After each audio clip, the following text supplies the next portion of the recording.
Hello and welcome to Season 11, Episode 20 of the Ubuntu podcast. In this episode, we're going to be discussing Ryan's Linux journey. We'll also have some command line love and go over your feedback. I'm Alan, and joining me this week is Mark. Hello, Mark.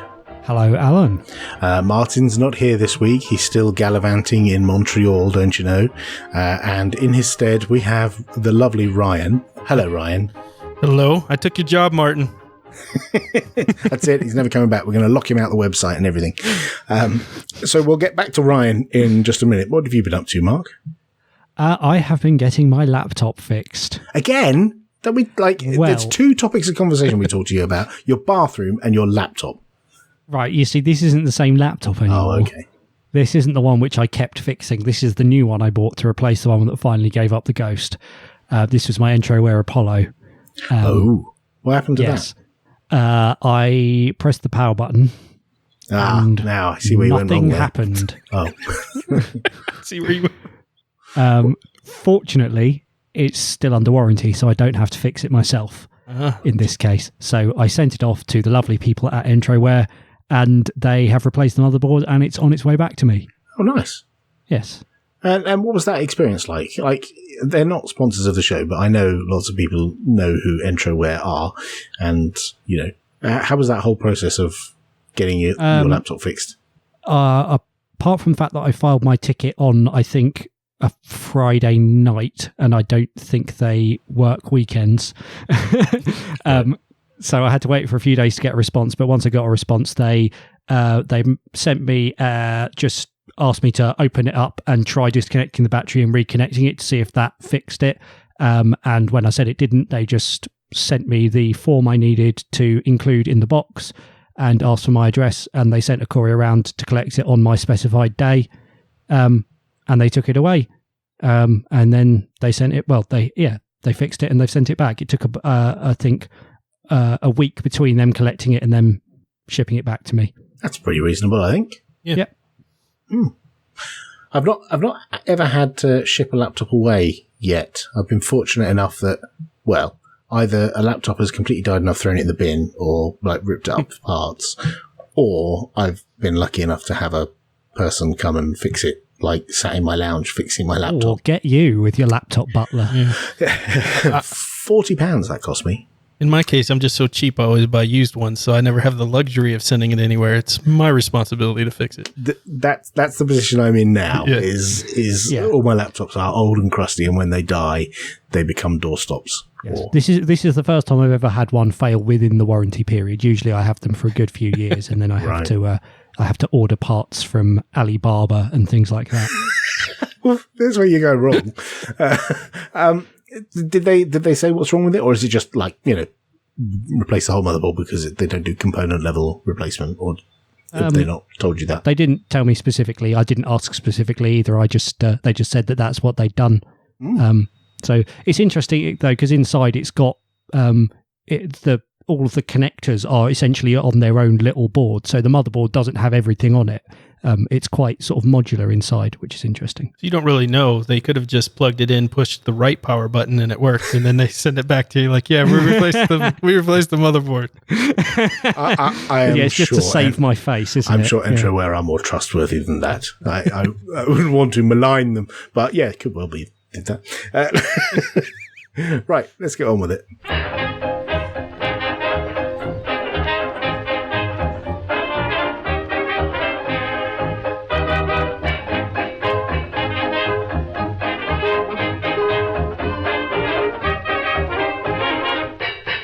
So while we had Ryan on, I wanted to have a chat because Mark and I are old, have grey beards.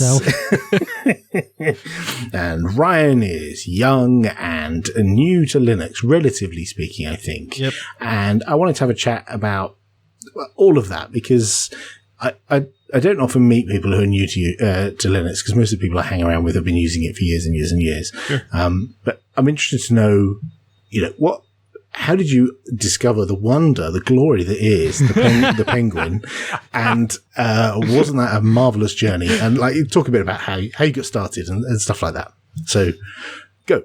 Yeah, absolutely. So I have an interesting journey in the Linux world because I never expected to stay in Linux. I had started a YouTube channel, the DOS Geek channel, that I have out there today, which is mostly Linux. But back then, it had nothing to do with Linux. It was just basic coding, maybe some SQL tutorials, some audio file stuff, and doing Windows, introductions and various things on the operating system. And more people started requesting for videos on security. How do I remove these privacy issues, especially when Windows 10 dropped? And so this is about 2 years ago. And so the more I started doing research into security and privacy and those type of things, obviously my searches kept falling back to Linux stuff. So I started watching videos and listening to podcasts and trying to learn more about Linux because I end every show with fill your brains because I'm just a huge person of read, learn, take something new in. And it seemed like this whole area that I hadn't been exposed to before in the operating system world. I mean, not that I hadn't heard of Linux because I'd been in telecom for a while, but we'd never worked on those servers directly, or at least I hadn't had the chance. And it just seemed something like more of a niche product. But every video I watched was people using Linux on old stuff. It was, hey, I got this basement laptop from, some eBay or Goodwill or whatnot, and I put Linux on it. Or look, Linux can run on this, little low-powered device. And I thought, well, I've got this i7 6700K, 32 gigs of DDR4 RAM, latest motherboard, 1,000-watt, power supply, the latest I could afford, and a 1080 GPU, which had just launched. I wonder if Linux could run on that. So that's what I started doing my video series on. I did a series called 30 Days on Linux. And my whole point was I was going to go back to Windows at the end of the 30 days. That was the whole point. I see. Right. And it was just saying, can you replace your... You got sucked in. Oh my gosh. I call it the Linux hug of death. Go ahead. When did you start with? What did you start with? Did you go full on Arch, or did you start with something nice and easy like, I don't know, Gentoo? Yeah, no. Where did you start? Definitely nice and easy. I was lucky in that facet. I picked Ubuntu 16.04. Back then, I had no idea what a different desktop environment was. So it was Unity by default. I didn't realize there were other ones even out there. In Windows, you don't have a choice. You got Arrow, and that's it. So, I just downloaded whatever. I heard about Ubuntu a lot. I downloaded that one and put it on my machine and started trying to figure it out and really chronicling the process through these videos. And that's where the Linux community swarmed. In a good way or a bad way? It was feedback that welcome to our world, or you chose the wrong distro, or a bit of both. You're doing it wrong. Yeah. Well, I have a bad picture of the Linux community. Yeah, that's one of the reasons why I wanted to talk to Ryan, is because I feel like, I'm old and jaded, and I made a joke about beards, but you two have more luxuriant beards than I can ever grow. But I do feel like sometimes we are a little bit jaded, and it's sometimes good to have a new perspective on, what this thing looks like. How did it feel once you'd got over the hurdle of getting it installed and started chronicling your journey? I mean, it was interesting because, like I said, I never meant to stay there. And then the community kept coming in and putting comments in. It was a new channel, so I was looking for subscribers. That's the whole thing. You want people to watch your videos and subscribers. And I'd made this thing up. There was no such thing as a 30 days of Linux challenge. I just made it up. And people were swarming to it. And that's where I met people like Rocco and others that, I now do the podcast with, because they were coming in and saying, hey, I see that you're trying to find a video editor. Check out Alternative 2, where you can find software and things like that, or check out DistroWatch. And there were toxic people out there, and I think I run into them more now than I did back then, thankfully, because had I run into them back then, I would have left and never come back. And that's something I try to keep in mind every time somebody replies to what now I may consider, well, that's a silly question. You could just simply Google that. Now, when I see those type of comments asking something that to me now sounds silly, I take the time to, unless it's something repeat where it's constant and then you just try to train them to fish type of thing, but really take the time to explain these things, because even something as simple as a different file manager or desktop environment or these things, these are foreign to very smart people in Windows. Mind you, I'd made my entire living for 18 years in Windows and had no idea there were different desktop environments available or file managers, because you don't have those options in Windows. I mean, they're there, but they're kind of a hidden niche thing. You don't really mess with it. So, that was one of the things. So there was some toxicity, but the overwhelming love far exceeded that. And I met some really cool people. And that's kind of when I realized Linux is not just an operating system. You get to be a part of this club as well. And that's almost as endearing as the OS itself. Was there anything that you missed from Windows? Like, I know you're a bit of a gamer. I say a bit of a gamer, given like when you describe your PC, you read out the specs like a gamer would, right? Yeah. You surely there's some AAA titles that you miss on Windows, or do you just dual boot and play them on Windows and then reboot back?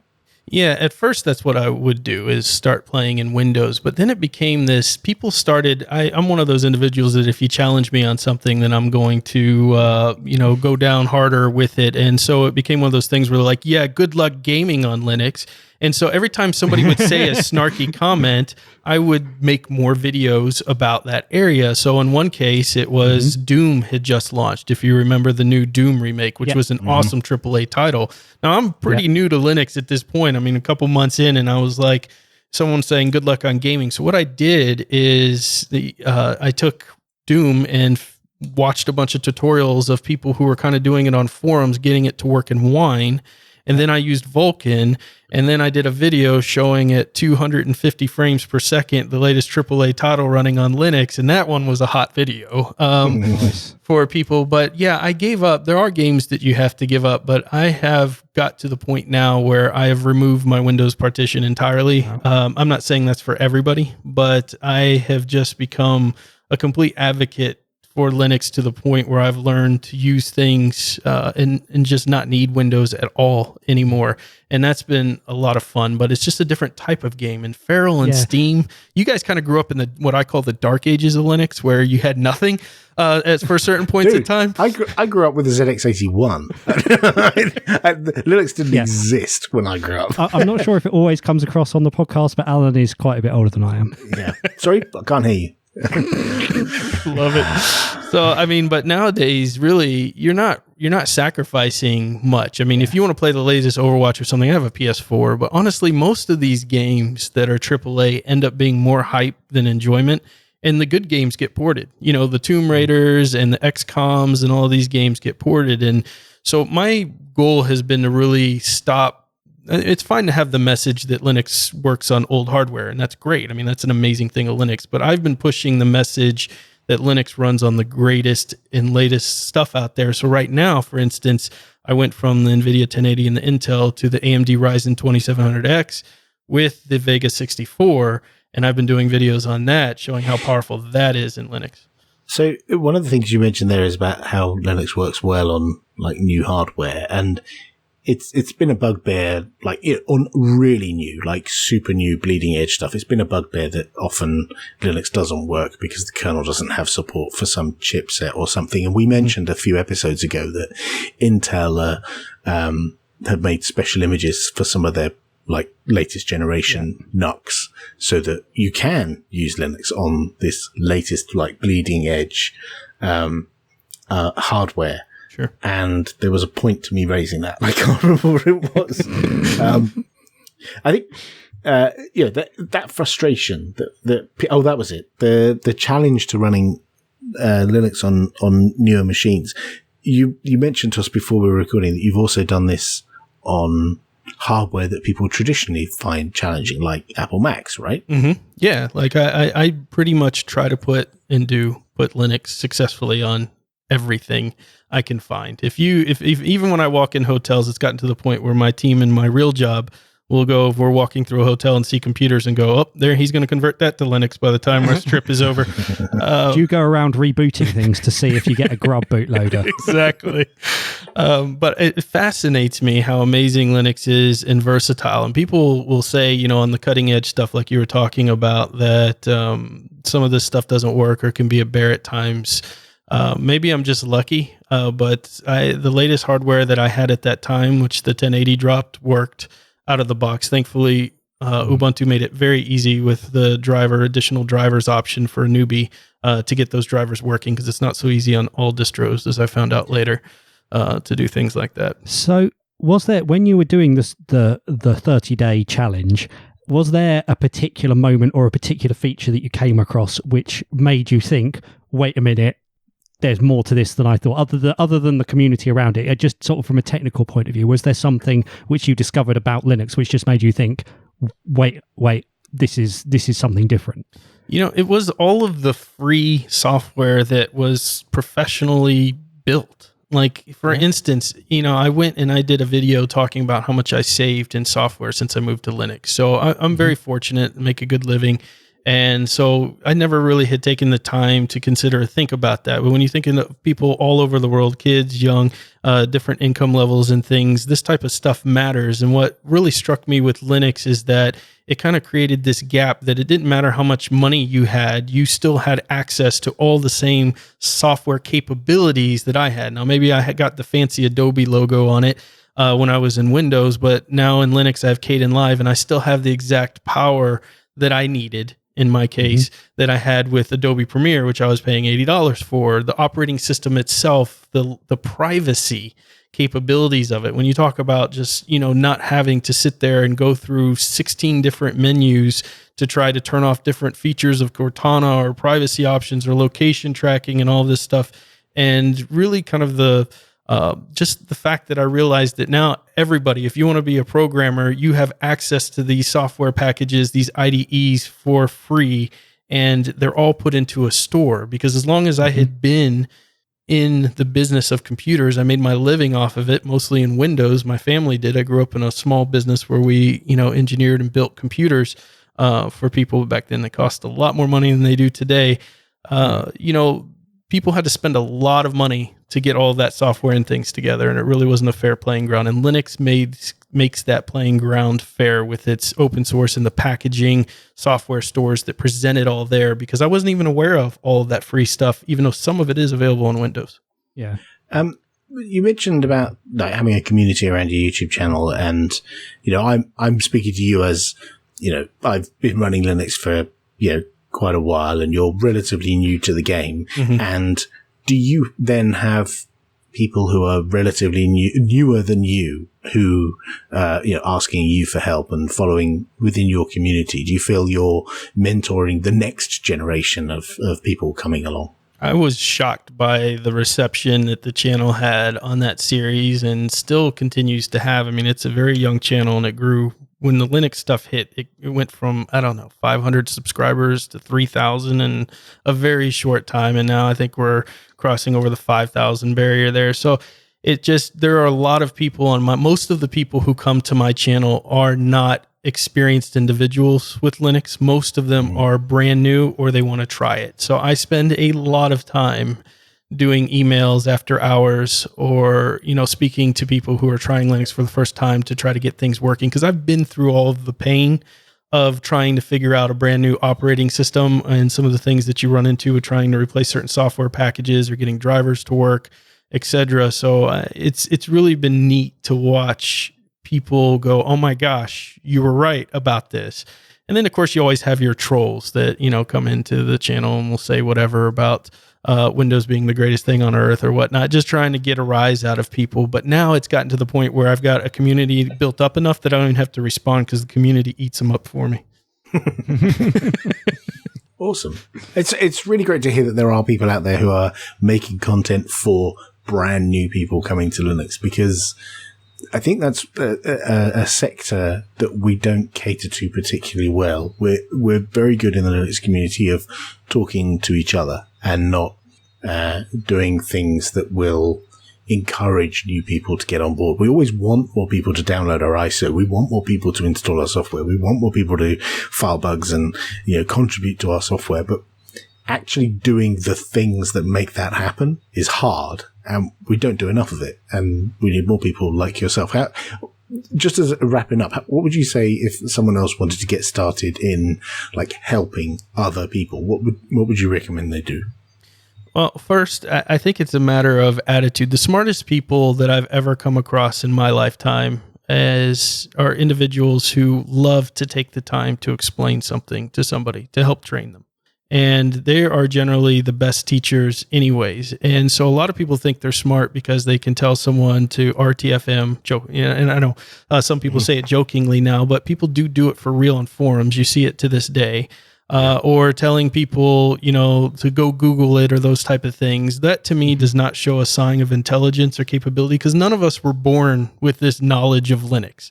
And there are some people within the community, and this happens in any community, that seem to think that, like, they just were born with the understanding of the terminal and all the commands, and everyone who doesn't understand that's an idiot.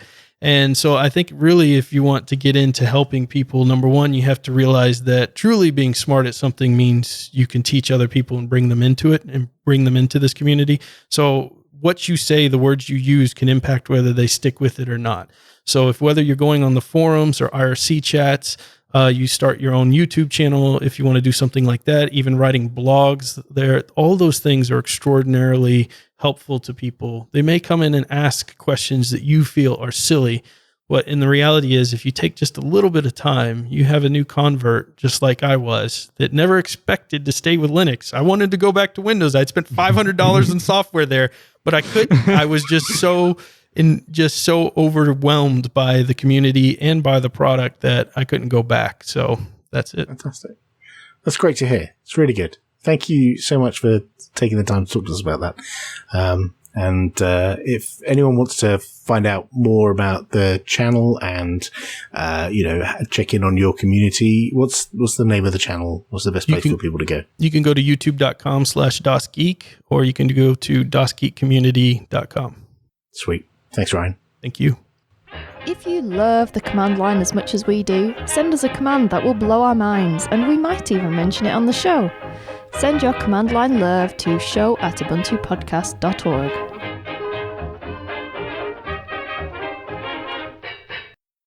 And we have a command line love for you this week. Now, I discovered this one on Facebook, of all places. And it's a small ASCII game. It's very small. It's very easy. Well, no, that's not true at all. It's very easy to get started. It's very difficult to master. It's called Sparky.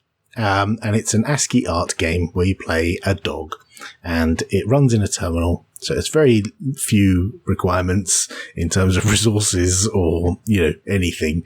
It's easy to install. It's in the Snap Store. Snap install Sparky. Sparky, and then just type Sparky to run it. And you're a little yellow dog running around trying to get friends. And all you have to do is turn everyone green. They are your friends. And anyone who's red is not your friend. So you have to run up to them and make them your friend. But those pesky red people keep turning each other red when they bump into them. So you have to try and chase them around and turn everyone green before a red person turns them red, if that makes sense. It sounds so silly when you say it, but it's actually ridiculously funny. Yeah, it is. It's such a fun game. And you got to what level? Level 5. Yes, and I made sure to get to level 6 just to say I beat Popey at this game. That's how competitive I'm I on can level be. 7 right now. Oh my gosh! Get off. It's quite silly, and I only saw it on Facebook when I was looking at comments on a Snapcraft post that I'd done a few days ago, and the author of this Sparky wrote a comment saying something like, "Hey, this is really cool. I've got a silly little game in the store, and it's got 30 users across 20 different countries." And I thought, oh, that's brilliant. Like, I'll have a look at that. And I installed it, and it just amazed me. So yeah, the author's name is Yitzhak Schwartz, and you can get hold of Sparky. It's on GitHub as well, so if you want to build it yourself, it's got very minimal requirements. It just uses libn curses. But yeah, if you want to play, then snap install Sparky and see if you can beat my level 5, Ryan's level 6, or Mark's alleged level 7. Not getting any further. I've been on it for about 5 minutes. You're actually playing while we're recording. I am. It's got that low resource usage, you can play it on pretty much anything. Love it. Oh, brilliant. Did you know you can come and chat with us and other listeners in between shows? Come and join us in our Telegram group at ubuntupodcast.org/telegram.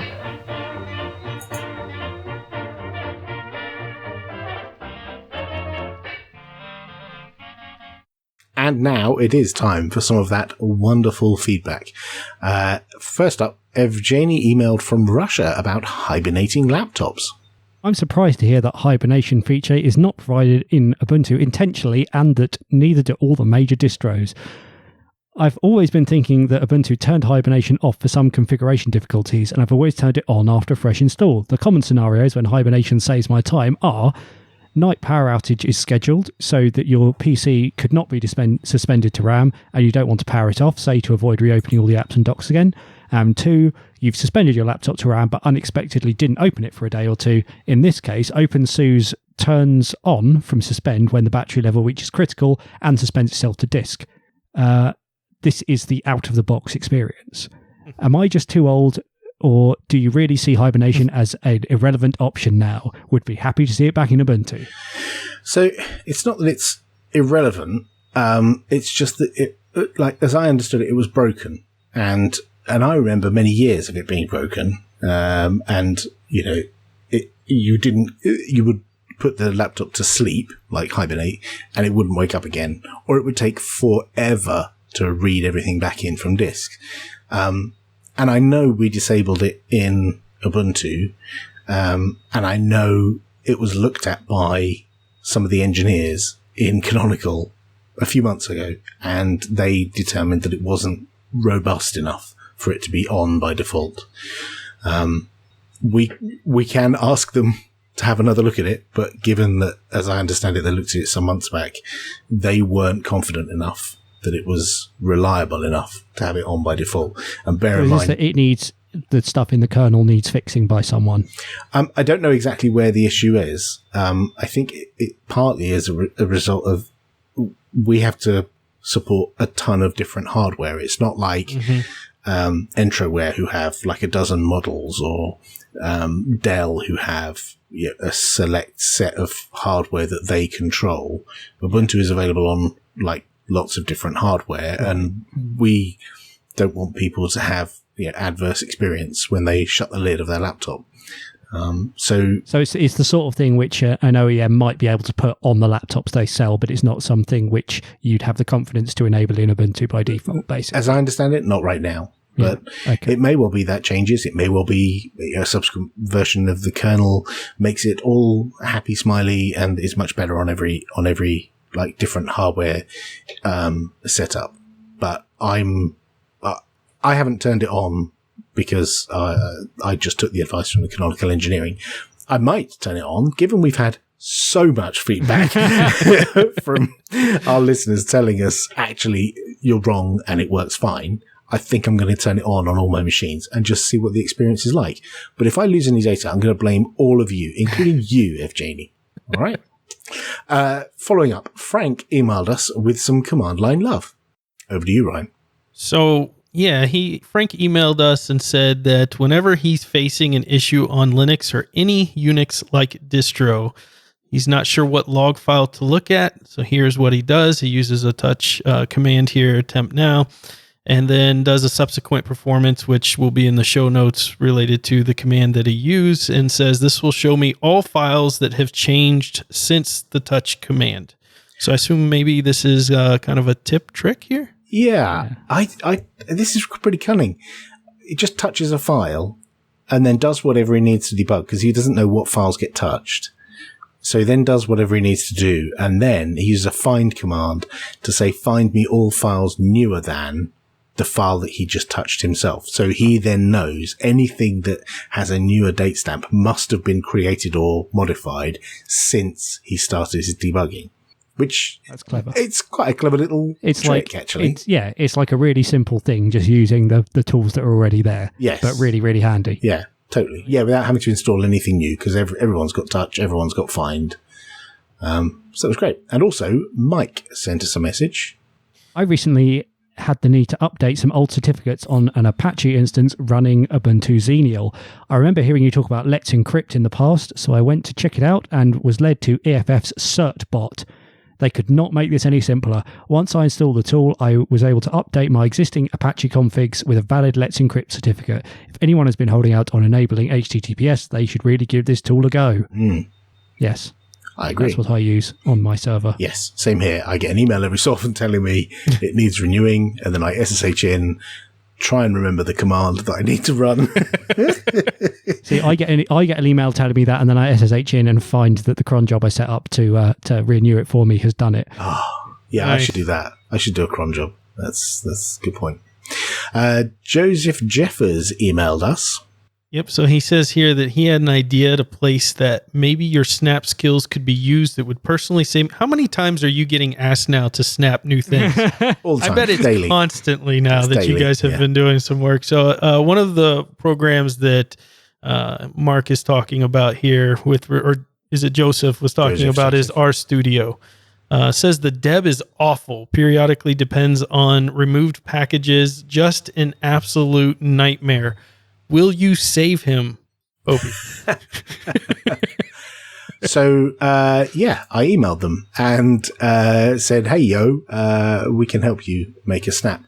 And they're currently busy doing a release of RStudio, but they're going to loop back round to it later in the year when they've got some capacity, because right now they just don't have any developers who could divert attention to it. But yeah, they said, thanks for getting in touch, and I've put a little thing in the calendar to reach back out to them later in the year. So thank you, Joseph, for the tip-off. That was very useful.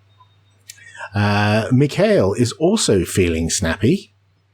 There is another FPS game that I used to like a lot. I've not had time to play it much for some time now. Its name is Urban Terror. I find it very similar to Counter-Strike, only this one's free to play, perhaps even open source. It'd be really nice to have it packaged as a confined snap so I could play it on newer versions of Ubuntu. I've heard of Urban Terror, but I've never seen it. It looks just like Counter-Strike, honestly. It looks like a lot of fun there, the game. We eventually got to do a Ballistic Overkill, of course, battle or charity stream or something. But this is a cool-looking game, too, that we can play in there. Urban Terror. Yeah. Going back to your previous question, yes, we get asked this a lot. We get people pinging us saying, hey, you should snap this thing. And I don't want people to think that me and Martin are the only two people on the planet who are capable of snapping stuff. Like,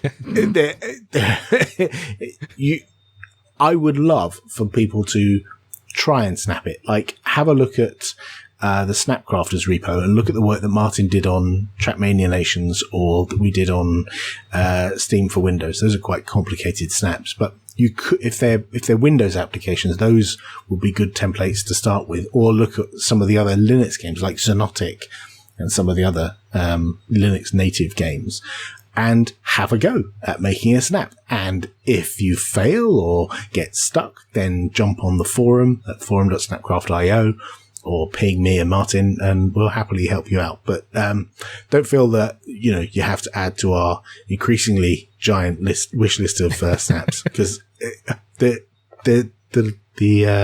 most active thread on the entire Snapcraft.io forum is one that I started saying, hey, what things do you want snapped? And I somewhat regret starting that thread now, because I get emails every other day from people saying, hey, how about this? What about this? What about that? But the nice thing is, lots of the things that are in the history of that thread have actually been snapped. Things people wanted have been done. But there's an ever increasing list. So yeah, dive in if you want to help out. Finally, Amolith has been keeping their bits safe. Yep. So in this past episode, you asked for VPN recommendations. I highly recommend Windscribe. They have a wonderful clients for most platforms, as well as support for others with generated config files. You can watch Netflix, Winflix on it, so they must have some speedy servers there. The biggest one for me is that you can mine Monero and increase your free monthly bandwidth limit, reset your bandwidth, and even upgrade to Pro on here. So they've been utilizing this quite a bit. I guess the mining is if you let them mine or you mine for them, then they give you some free bandwidth. It sounds like you install a miner alongside the VPN client, and it mines some crypto for them, basically, in order to supplement your subscription. I guess at least they're transparent about it. Yeah, totally. We talked about malicious actors putting miners in, but this is fantastic. They actually give you something in return, and VPN bandwidth in return for using a bit of your CPU time. That's brilliant. Unique. Yep. Yeah. I have to give that a go. I'd be interested to hear from other listeners who have other software that they have used, which in return, you use some CPU cycles for the author. That would be very interesting. And that's all of your feedback. Thanks for sending it in.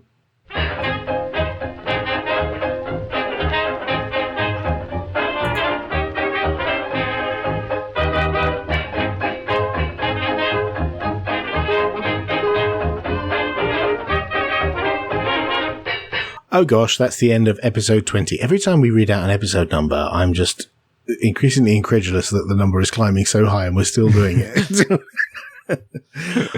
What are we at? Like 330? Something like that, episodes? Wow. Something like that. Oh gosh. It must be more than that by now. Oh dear. Well, thanks again, Ryan, for joining, and thanks for giving us your story of how you got into Linux. It's been absolutely fantastic. Very interesting. Thank you. Thank you so much for having me.